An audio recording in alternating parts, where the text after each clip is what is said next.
Dès lors, il y a lieu de le retenir pour la complicité des infractions dont je viens de faire état.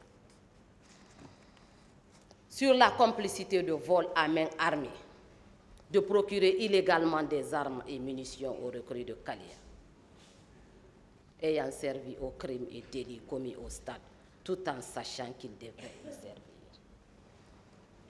Ces infractions dont la complicité est reprochée au capitaine Moussa Dadis Camara sont également prévues et punies par les articles 373, 848 et 849 du Code pénal.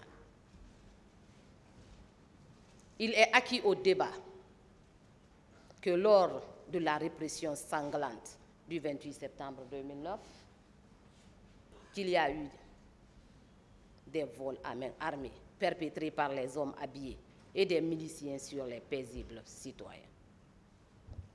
Il est également acquis au débat, au regard des éléments contradictoires débattus, que les recrues venus de Kalia et les éléments de la garde présidentielle avaient été dotés d'armes blanches et d'armes létales pour lancer l'assaut.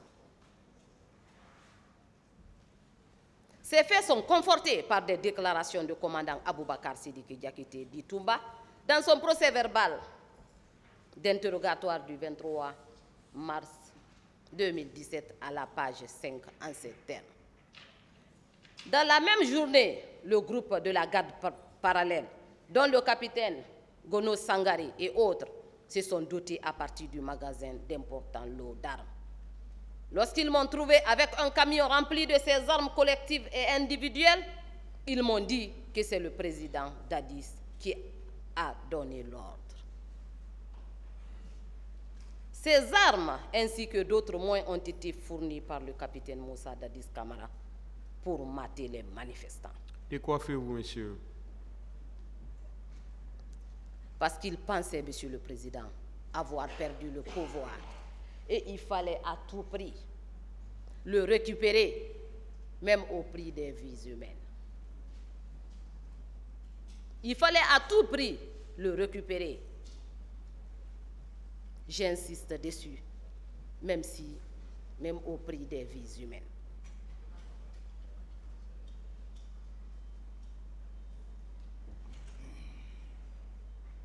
Monsieur le Président, honorable assesseur, dès lors, il conviendrait de le retenir dans les liens des infractions dont je viens d'énumérer. Sur le cas, maintenant, de commandant Aboubakar Sidiki Diakité, alias Toumba, il est évident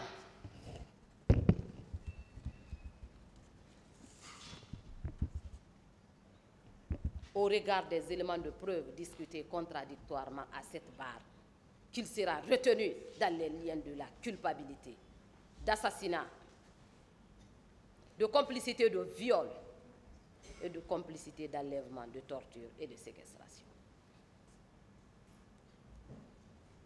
Sur le crime d'assassinat, cette infraction est prévue et punie par les dispositions, comme je l'ai tantôt dit, de l'article 208 alinéa 1er du Code pénal.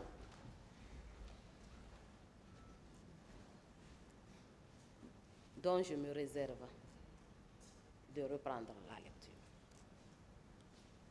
Ainsi, M. Toumba Diakité était au moment des faits le commandant de la garde présidentielle, l'aide de camp du capitaine Moussa Dadis Camara. À ce titre, il avait une influence directe sur ces hommes. Pourquoi? Parce que ces hommes relevaient directement de lui.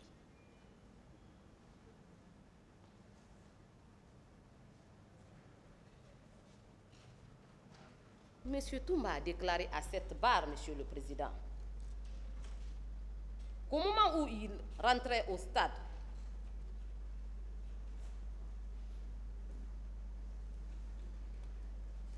que le commandant Marcel et ses hommes puis le commandant Marcel et ses hommes, qu'il était en compagnie du commandant Marcel et de ses hommes, qui tiraient en direction du stade. Il l'a dit, il a insisté dessus. Ces balles tirées par les éléments qui l'entouraient avaient pour cible quand même les manifestants, parce que c'est les hommes qui étaient au stade. Bon, faites un effort de parler dans les micros. D'accord. Je disais, au moment où il y rentrait, il est acquis au débat qu'il était entouré des éléments de la garde présidentielle qui relevaient de lui et qui tiraient en direction du stade. Ces balles tirées par les éléments qui l'entouraient avaient pour cible les manifestants qui étaient au stade. Ici, à cette barre, le commandant Toumba lui-même a reconnu qu'il détenait ce jour sur lui un pistolet de type Colt 45 et 4 grenades. Ce pistolet est une arme létale qui a été utilisée par lui pour commettre un crime d'assassinat, le crime d'assassinat sur les manifestants non armés. Monsieur le Président, les éléments de la garde présidentielle qui étaient au stade n'avaient pas pour mission le maintien d'ordre. Donc rien ne justifiait sa présence au stade, si ce n'était que de mater, de massacrer les manifestants. Ces faits sont étayés par les déclarations de M. Blaise Gomo, consignées dans son procès verbal en date du 2 mars 2015 à la page 3. À l'arrivée de ces bérets rouges, je n'ai pu dévisager que le lieutenant Toumba. Il y avait 4 ou 5 pick-up de bérets rouges. Dès qu'ils sont descendus, ils ont encerclé Toumba avant de se mettre à tirer tout en se dirigeant vers l'enceinte du stade. Mamadou Selou Dalen Diallo, dans son procès verbal d'audition de partie civile du 14 mars 2015, à la page 3, déclarait ceci. L'ambiance était bon enfant aussi bien à la tribune que sur les gradins. C'est dans ce contexte de réjouissance que les bérets rouges, avec à leur tête le commandant Toumba Diakité, ils ont fait éruption dans le stade. Ils se sont mis à tirer à balles réelles sur les manifestants. J'ai vu des manifestants tomber. Je ne réalisais ce qui arrivait aux gens. C'était une panique générale. Les gens tombaient par dizaines. C'est Mamadou Selou Dalen Diallo qui a déclaré ça devant le pôle des juges d'instruction. Monsieur Lounse Fall, dans son procès verbal d'audition de partie civile en date du 13 octobre 2014, à la page 3, déclarait aussi.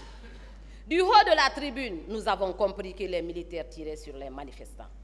À la tête du contingent, j'ai reconnu le lieutenant Toumba Diakité. Le commandant Toumba Diakité lui-même a affirmé ici à cette barre qu'il s'était rendu au stade avec un certain forum qui serait le féticheur, le capitaine Moussa Dadis Camara.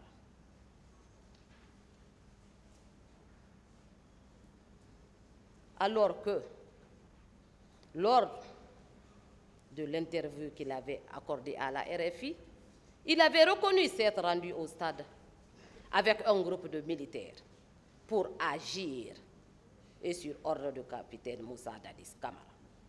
Monsieur le Président, honorable assesseur, quand un chef militaire,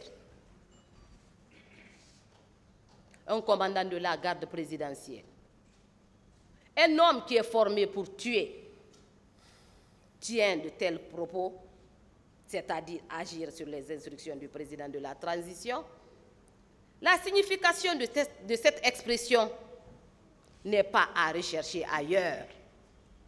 Il s'agit bel et bien des crimes commis au stade le 28 septembre 2009.